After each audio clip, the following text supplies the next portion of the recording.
Hi, baby boomer fans. We are Jackie and Janine, the Pfeiffer sisters, and love to talk about the 1950s, inviting you to reminisce with us as we explore experiences of that decade. Grab your favorite malt or Green River. Make sure you are wide awake and get ready to be inspired about the 1950s. Welcome to the 1950s Fun Chat. Hello, everybody. Thank you so much for joining us. Jackie and I are sisters, and you know we have another sister duo who is going to chat with us today. Right, Jackie? You bet. But first of all, I'd like to call our audience attention to the banner below. Please go to www.whilethewindmillwatch.com.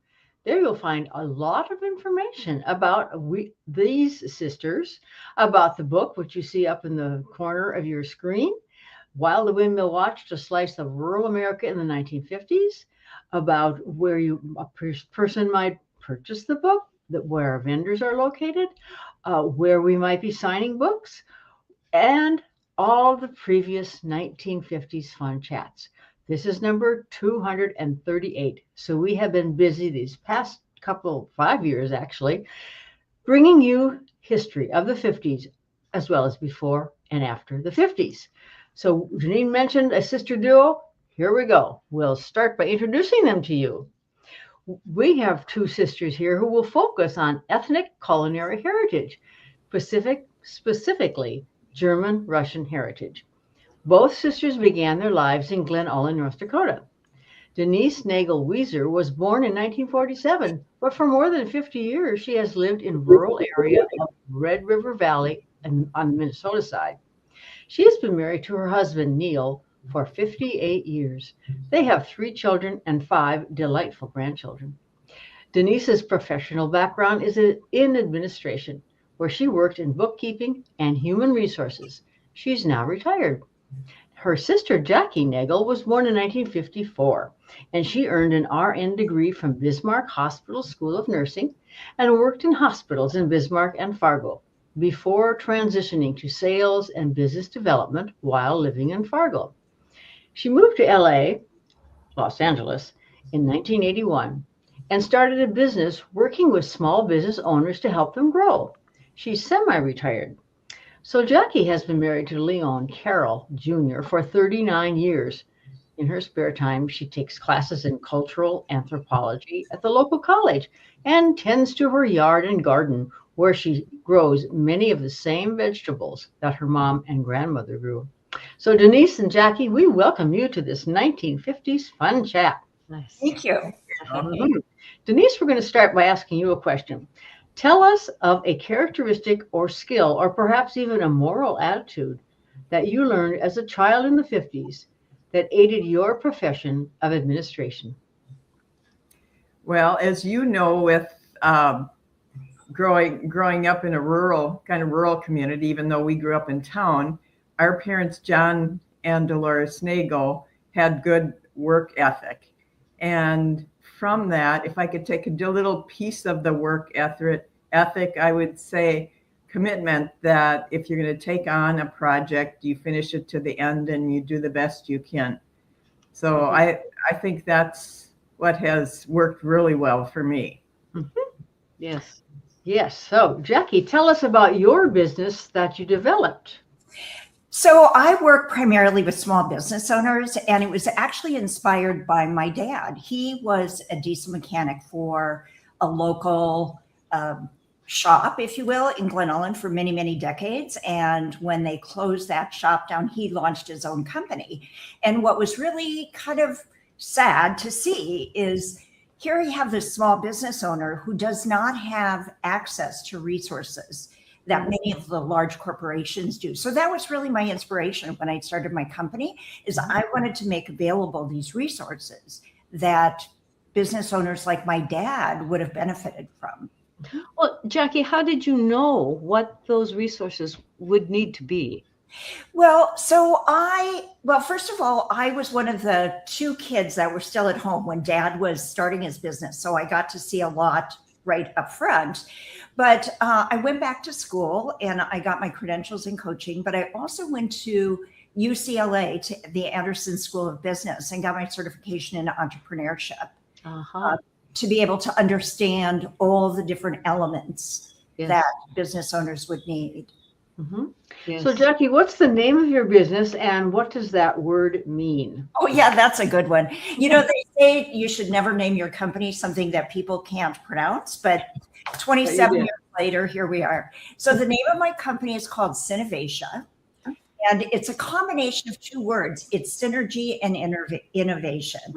Okay. The concept is that it's when people work together that new ideas are created. Okay. Correct. Now, Denice, do you find in your work or when you were in the working world that you felt that same connection to your position in your work world? As far as The synergy and the cooperation? Oh, absolutely. I worked a lot in manufacturing for manufacturing, and they were smaller manufacturing. So everyone had to do multiple jobs. And I had one position where they actually called in the employees, and employees had group meetings and came up with ideas, which was giving them an opportunity to be a big part of it. Sure, definitely. So you, moving on to another topic, you two sisters evidently are your family's historians. So well, why don't you please tell us what that entails and how that has evolved and how you work together or not? Well, when I retired, on my bucket list was to do family history. So I went to the NDSU, Germans from Russia Library, and there I met Michael Miller. And all I really knew about my grandpa and grandma Nagel, Frederick and Amelia, was that they came from Worms, Russia. So that's the information I gave to Michael. And he pulled out a book, and there they were in the book. And so I subscribed to Ancestry and also Family Search, which is a software program that works with Ancestry. And so I just started searching and finding information about the family. I have kind of hit some roadblocks a few generations back, but I do have a lot of information.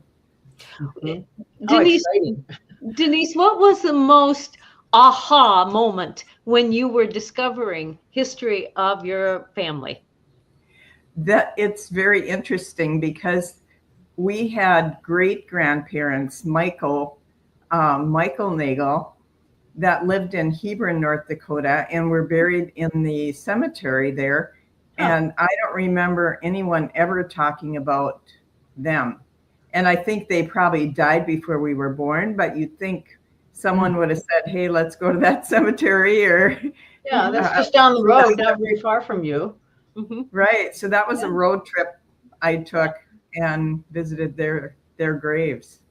Cool. Okay. And so the Germans from Russia heritage really goes back a long, long ways and has a rich history. But can you tell us where Worms was in the Ukraine?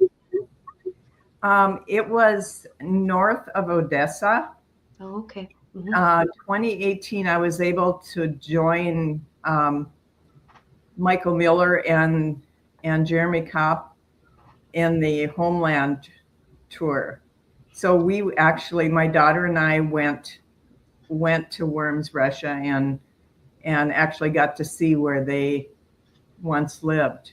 Oh, neat. So it's called something else now. It's not Worms anymore, but I can't pronounce the name. German. Is the house still there? Well, we didn't get that specific. We weren't able to. It's just more the area. And actually, it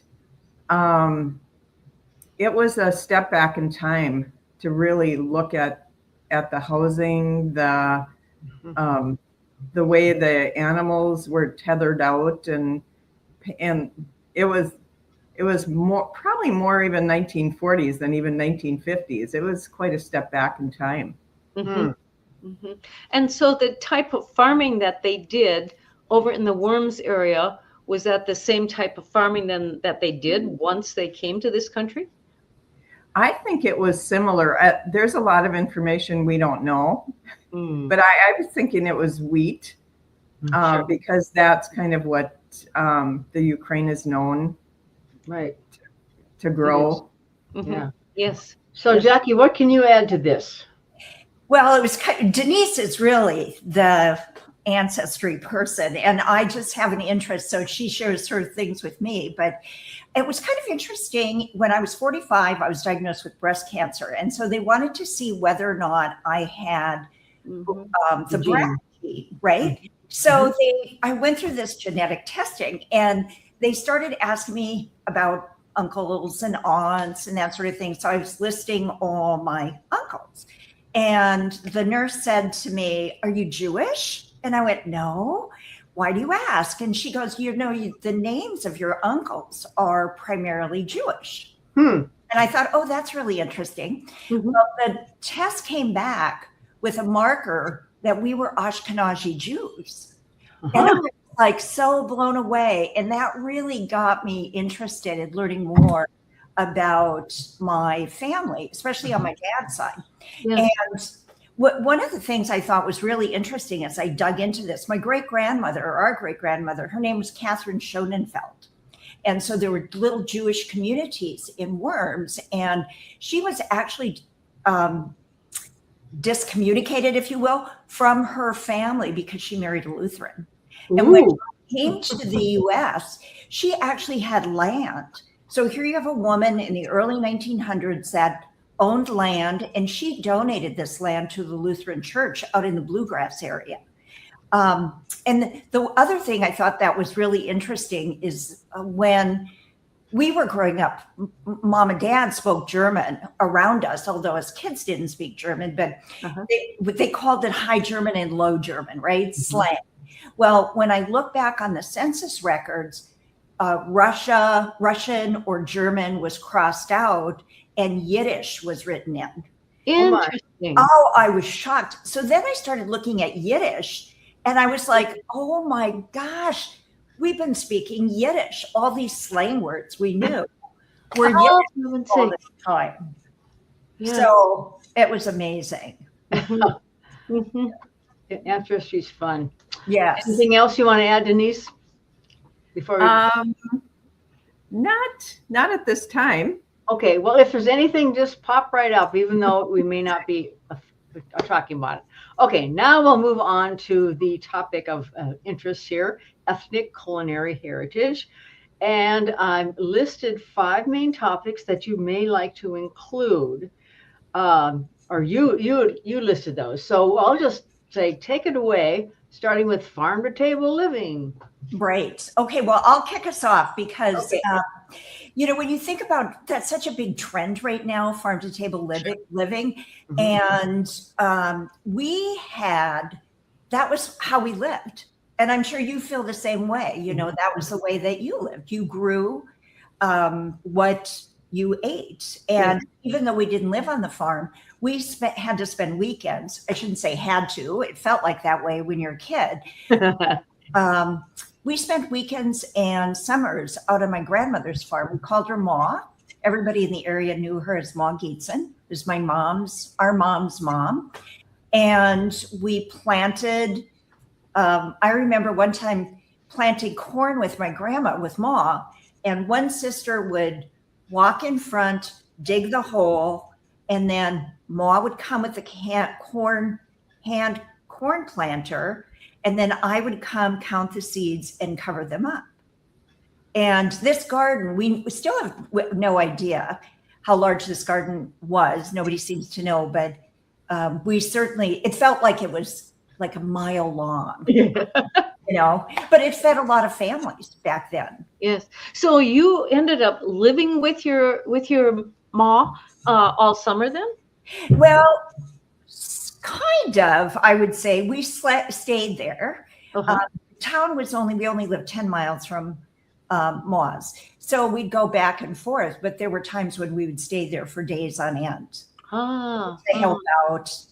Our Aunt Berna, she baked bread, 8 loaves a day from scratch. This was even before A roast day? bread, right? What And- happens to these loaves? Huh? Well, 8 loaves a day is a lot. So what happens to the loaves? Well, she was the primary. She took care of our grandmother, Ma, and then the boys, if you will, Amos and Walter, ran the farm. But there were always the thrashing crew, everybody who came to help on the farm, and everybody got fed. So there were 3 primary meals a day with sometimes 20 people around the kitchen table. And then there were 2 lunches. And Denice and I often talk about this. The lunches were homemade bread, a big hunk of cheese, homemade butter, Kool-Aid in a quart jar, right? Kool-Aid. Ah. In a quart jar, and our grandmother's sour cream cookies. And as kids, we would take that out to the field for the guys. Mm-hmm. So do you still bake that recipe for sour cream cookies? I tried them. They were like hockey pucks. But Denice is a great baker. She was the one who taught me how to bake. My very first cake was a rich silver cake. It was 5 eggs. I think I was 8 years old. 5 eggs. Yeah. Okay. And since. And I'm sorry. I haven't made it since. So, Denice, are you going to defend yourself as far as those cookies go? Well, our mother was a stay-at-home mother until the later in the 1950s, and so she worked as a clerk at the clothing store, and so that made me the I don't know what you want to, the older sister that had to take care of the younger sisters. So when we got home from school, we would call on the phone. I would call on the phone and say, "We're home. What should I make for supper?" And so sometimes it was meat and bread, and that would mean Braunschweiger, Cloverdale sausage, cheese, homemade bread. And then sometimes it was there's pork chops, and here's how you fry them. And so so Jackie worked right along with me, and we were continually baking something. Sure. And the family, Mom never said you can't do that. So we were looking through cookbooks, and as long as the ingredients was there, we were baking it. So all of us kind of working together. So were you self-taught then in the baking realm? I think Mom worked with us initially, and then we just took it from there. Okay. Did you make your own cheese too? I remember, no, generally not, but I remember Mom once trying to make cottage cheese, and maybe they liked it. I didn't care for it. Oh. But normally Glen Ullin had a creamery. And so I think we got our drinking milk and our cheese and ice cream and even butter from the creamery. Was that pretty much a custom in a lot of the German from Russia families in your area? Was that it was a sausage or a meat and then a hunk of cheese with bread? I'm not sure. Yeah. Jackie, what do you think? We kind of grew up with meat and potatoes, or, like a protein and a carb is kind of how we grew up. So, and money was tight for everybody, and so Denice and I actually were talking the other day about Friday soup. Friday soup. Friday soup. Yeah. And tell us about that. Friday soup? Yes. Tell us about Friday soup. Denice, Jackie, I'll let you tell. Well, Friday we were Catholic, and so Friday you did not eat meat. Okay. So this was one of the alternatives. And Jackie, you describe it. Go for it. We were talking about this the other day about, it was fried breadcrumbs. They were fried in lard, and then you put it in water, which maybe some onions. If you were lucky, you had some potatoes you would mix with it, but it was breadcrumbs and onion water, and then you put ketchup in it. Oh. Fridays. Yeah. Very So it was- And if What we did were, you serve with that? yeah, That we were lucky. Mom was making a homemade bread at the time, and so she cut off a chunk and a few chunks and make fry bread. Oh, yeah. Yes. Wasn't that wonderful? Fry With bread. sugar. The best With after sugar. school when you're, treat. if I may, also Janine, you were talking about sausages and stuff. Our grandpa Nagel had a smoke shop in his backyard. Oh. And I think back then too, because money was tight, Uh-huh. they used every part that they could, Mhm. of whether it was the beef or the pig. And so, there were a lot of sausages, summer sausage, pork sausage, blood sausage. We were talking about that. Tell us about blood sausage. I've always wondered what that is. I'll talk about that because I still have this visual. Yeah.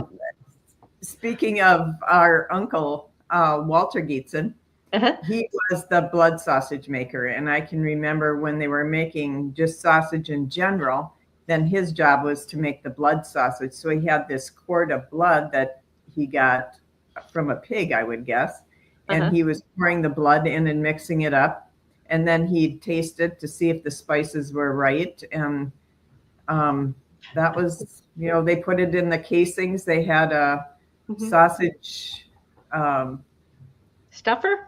Yeah. stuffer, and we had a lot of sausage. Really, our mother was really good at making sausage, getting the right spices, and Yeah. we did all of this in the basement of Ma Gietzen's house. Yes. That's where we did our butchering, harvest, vegetable harvesting, and most of it took place out at the farm, at her farm. Yeah. It was called the Ideal Farm. Yeah. Did you eat many organ meats for meals? Liver or tongue? Heart. Heart? Liver. I remember liver. And to this day, we love liver and onions. I do too. Yeah. Got me. I can still smell it when Mom would cook it. I mean, I said it's just there in my olfactory senses. But Dad had Germans from Russia background in him, Mhm. and he loved organ meats. I think that's often why Mom would make liver and or heart or tongue, or she'd have that pressure cooker going with the heart in it or the tongue in it. And holy moly, it smelled up the kitchen. But Dad also liked brains. Mm-hmm. Really? Yeah. Wow. Or thymus gland is almost like brains. You just fry it in butter and it's pretty good. Oh, sure. Butter and anything, right? Well, I think you learn to eat what is prepared for you. Right.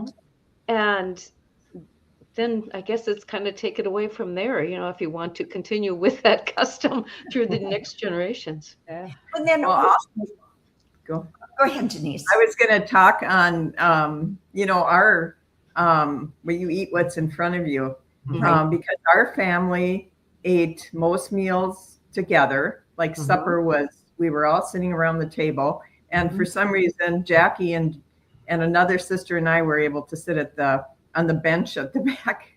Anyway, we had our meat, from the farm, whether it was beef, pork, chicken, and all our vegetables. And we ate. And sometimes there was always a person that had to stay at the table a little bit longer than others. And that was our brother. Yeah. He did not like vegetables. So he ended up having to sit a little bit longer until they were off his plate. Sure. Did you have an orchard on your farm? We had choke cherry. What were the choke cherries? cherries, Like choke cherries, and you'd put a belt on. They'd hook you up a milk pail and strap a belt around you so that you could use two hands to pick choke cherries. I remember that. Okay. And you have crab apples Apples? I think we did. to make crab apples or sauce. Maybe. Mm-hmm. Yes. Was there in the baking end of foods? Was there strudel? Were there pies? Nibla, Rolls? kuchen. Yeah, Oh, yeah, kuchen. In fact, I just made some kuchen not too long ago and took it to some friends in LA because that's such a, I mean, we've never heard of that. But so we had kuchen, we had blachinda, Fleischkegel. Yes. We had the strudel. Mom had a friend who lived next door. Her name was Polly Fitter. And I just remember the table in the dining room being spread out and Polly and Mom stretching the strudel. Mm-hmm. We talk about making it, but we've never quite gotten there, Denise. We were going to do a strudel party at her house next summer, but make sure you need to have short fingernails though, otherwise you'll poke. Right. So when you made your strudel, we talk about it in the book how when Grandma Pfeiffer used to make strudel, and it's so thin that she would get it, but she would roll it up then and boil it in water, cook it in boiled water. Then she would serve it with roast beef, and then we'd have beef gravy. Yeah. Now I think there's some strudels that are sweet Mm-hmm. versus savory, like this was how she would make it. I think ours were really more in the sweet because it was apple and cottage cheese. Okay. Yeah. Mm-hmm. Mm-hmm. Yeah, like the And then I kuchen. think it was baked and we ate it with borscht, right? Oh, Yes. really? Oh, tell us about borscht. Yeah. Well, you have to have the right kettle for borscht, right? Oh, and tell us about that kettle. And you have to have beets. Yeah. Yeah. Ours was kind of different too because we had not only did we had the red beets, but see that's the right kettle for. Yep. I have one just like that. It's Oh my old. God! Can I buy it from you? No, I use it. Is that aluminum? What is it metal? Yeah. It came with a set, and so there were the kettles and a frying pan, which I still use. Oh, it's aluminum. Yeah. Yeah. Okay. I kind of remember it when Mom had it, when she'd use it. Yeah. Oh, I use them a lot. Oh my gosh, it is the best. It does everything. Yeah. Well, okay. So you got the right kettle, and you need beets. Oh yes. Yeah. At red beets or yellow beets or what? Red beets. You have beef. I don't know. We usually had Potato. beef in our borscht, I believe, and any vegetables, potatoes, carrots, Mm-hmm. onions, and then cabbage and beets. And did you serve it with sour cream on the top? I don't think so. Oh, Did we, Jackie? I don't. No, I don't remember that. no. That's But We no, were too poor. We couldn't afford sour cream. oh. so no meat in borscht. Yeah, there Yes. Mhm. Right. It like sausage. Or string, Like beef, chunks of beef. chunks of beef. Oh, okay. Or strong, or shredded. Yes, right. Okay. It was kind of interesting when you think about the food at the time. It was like, what could you put in something to make it last longer or make more of it? Mm-hmm. Mm-hmm. So things like the borscht, and then we've also made schmulla. Did you guys have schmulla? No, what's that? Scrambled pancakes. Again, that's where you got to have the right pan, Oh, cast yeah. skillet. And I have that one too. oh yeah. So how do you make that? It's schmelling, it's called? Schmulla. It's scrambled pancakes. And so, Denise, what was the recipe? It was flour and egg and water. I think it was just pretty simple. Maybe milk. It was like a pancake mix, only it was homemade, you Right. know. With a little bit of baking powder in it, or not? I don't remember. I think I've seen them make that on Prairie Public had some Germans from Russia documentaries, and there was one called Gutes Essen, and I think someone was on there. Now that you say it was kind of like a scrambled pancake, I can see that person standing at the frying pan and cooking it. And it wasn't served with syrup or any honey, was it? I don't. No, well, it was kind of interesting. It was meant to be served with this lettuce, garden lettuce, and that was cream and sugar and a dash of vinegar, I think, that you pour over the top. But I think us kids would eat it with either just plain sugar on top or choke cherry jelly. Choke cherry jelly went on everything. Oh, really? Yeah. Oh, on lettuce. Interesting. Well, it's kind of like the dressing Mom made for our lettuce with the sour cream and the vinegar and sugar. Yeah, Dad liked that. I never liked it, but Dad always did. And did you find in your family that your mom would make what your dad liked, and then you kids had to eat it? Really good question. I don't remember that. Okay. But I think Dad was a good eater. He ate whatever was there. I don't remember her being selective. right. How about Nefla soup? And we used to say knifla, but did you have that a lot? Not a lot, but we had that. I wonder, Denice, if that was what Grandma Nagel would make. I remember going down to Grandma Nagel's, and her kitchen table, which was really pretty small, would be just loaded with homemade noodles of some sort. Yeah, noodles. But noodles and knifla are two different things. Different things. Yeah. I make Nefla soup yet. I don't think we made it too much in our family when we were younger. When you were asking earlier, Grandma Nagel spoke only German.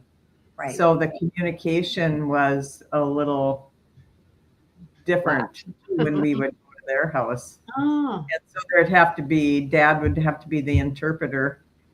So Yeah. Did she choose not to speak English? She was just very content with the language that she had? I think so, because she was in the United States long enough. They came in 1906. So I think she just chose to keep the language. And Grandpa Nagel spoke English, so she could, she always had an interpreter, so there was no real incentive for her to learn English. So let's back up to very shortly. Tell us about your mealtime. What was the process? You all gathered around the table, and then what? We had this Formica table, and we would just all start the meal with a prayer, and then eat whatever's there, and that was about it. So was it a memorized prayer that you used all the time? Yes, Catholic. Bless us, O Lord. The Lord in these thy gifts. Okay. Yeah. Okay. Yes. And was there a big rush for who was going to get the serving dish first, or was it passed in a courteous manner? Or how did that work in your family? I think things were put on plates and put depending on what the food was, and then we passed the plate around. Unless it was maybe soup or something, and then we would have, had the ladle up the soup and set it on. Did you ever leave the table feeling hungry? No. No, always plenty. Yes. Yes. Yeah. No matter how little money there was or how simple the food was and the choices that we had available, there was always plenty. Yep. So, especially you, Denice, because you have children. Did you ever have any children, Jackie, or you have nieces and nephews? I have lots of nieces and nephews, including Denice's. Okay. So, have any of the traditions been passed on to the next generation and then the next generation? They absolutely have. Good. We lived rural. And we still live rural. And so the kids grew up on the farm we had horses, cows. We had a pig at one time, turkeys, chickens. So they experienced all of that. And now they all live in the city. So But they all have a little piece of garden in their yard, Good. and they can.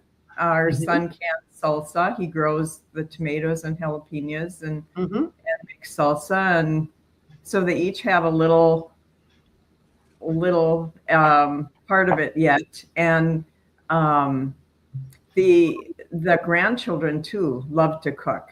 So the little, we call them the littles, the 6 and the 3-year-old. They're right there cracking eggs and making breakfast and participating in things too. So our kids were in 4-H, so they were in the food section, and what they didn't learn at home, they learned there. And they did food review in 4-H. It was in Wilkin County, Minnesota.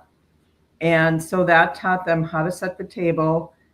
They did a display with a centerpiece and a placemat, and they came up with a menu, and so that was judged. And 2 of them did go on to the state fair in St. Paul, Minnesota. Good for them. Yeah. Do you have a family cookbook? We have a family calendar. Oh, we tell us about that. Our mom, I shouldn't just say my mom, our mom did a cookbook. Can you put it, Denice, put it a little closer to you? There we go. This Okay. is a calendar this is the calendar Jackie and I did in 2023 that had all of the heritage recipes in it. Here's like sauerkraut and dumplings. Oh, cool. Great photography too. So we've created a calendar going on 7 years, and we change the theme every year. Nice. So nice. What are some examples of the themes that you've had? Jackie, you can talk about that. Oh, let me pull them out. The theme for 2027 is Forever Young. Forever Young. Okay. We did a whimsical one this last year. What kind of recipes do you use for a whimsical? What does that entail? Oh, that was just the one year we did recipes. So we changed. Okay. Yeah. But it was nice because we wanted to be able to pass on the recipes that we grew up with. Denice and I, we had so much fun because we were making these things, right? So that we could photograph them. And we were both laughing about our kitchen floors were so sticky by the time we got to the calendar. We were just like, we were done with it. But it's been fun. Was there any special types of foods made or baked for the Christmas holiday? We did pfeffernuss cookies. That was my favorite because they were so hard. Date roll. Right. Oh, yeah. Cookies. What were the cookies that would like melt in your mouth practically? It was like a wedding cookie or something? Oh, it is. It's a Mexican wedding cake, also called Russian tea cakes. Oh, right. Russian tea cakes, right. Same recipe. Or snowballs. I think I've heard them as snowballs too. Yeah. Yes. Yeah. Cookies, Jackie. You can talk about that. So when mom passed away, or when both mom and dad passed away, if there was something in the house that several of us wanted, we'd have a drawing. We'd just put our name into the hat and we'd have a drawing. Well, I won mom's spritz maker. So for decades, I have made spritz cookies using mom's spritz cookies or spritz maker. And sometimes I share them, sometimes I don't, depends on, what the time frame is, but yeah, so that's been fun. Okay. This is kind of getting away from foods, but as we were talking about holidays, I was thinking of Memorial Day and decorating graves and remembering our ancestors. Did you follow that tradition on Memorial Day? We do now. I think every Memorial Day might not be exactly on the day, but I try to get to the cemeteries, and also on my husband's side of the family. So we visit quite a few of them. Okay, and are they all around that Glen Ullin area?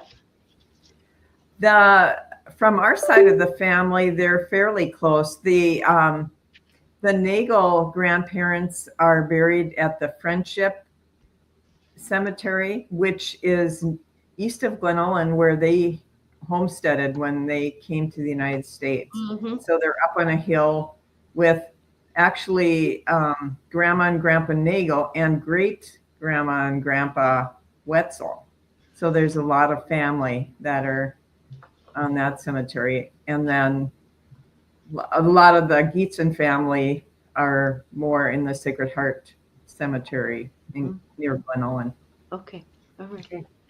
Well, in wrapping up our chat, because we're getting about the end there, I'd love to know with each of you, what would be the first food that you would make from your past?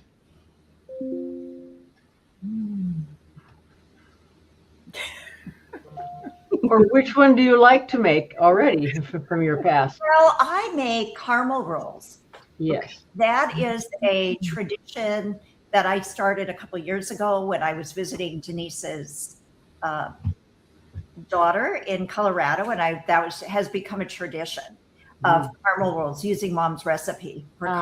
Yes, yes. And we love them. Oh my gosh. Do you make them any other time other than Christmas? Oh, you're talking about just Christmas? But no, I make caramel rolls almost all the time. I have a certain like brunch recipe menu, and so caramel rolls get made several times a year when people are visiting. But for Christmas, I would have to say Spritz cookies. Okay. Yeah. Denice, what can you think? I think for Christmas, Mom had this special date roll. I think it had like Rice Krispies in it. Yes. I always promised to make it, but I have not done it because I probably have to eat the whole thing myself. So, so was your mother in homemakers clubs? Oh, yeah. I don't think so. They were around, but they were more in the rural area, not so much in town. Okay. All Sure. right. Well, this has been wonderful. Hearing So all much of your fun. traditions. Mm-hmm. Especially when they're coming from sisters, right? Yes, right. We are 8 years apart, but yet our experiences are so similar. Are just identical to the foods and the traditions and all of that. Mm-hmm. Mm-hmm.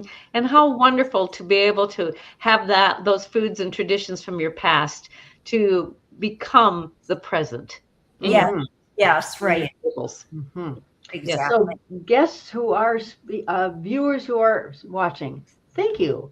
And don't forget to push the thumbs up button and the red subscribe button, and tell your friends, even your relatives, about this 1950s fun chat.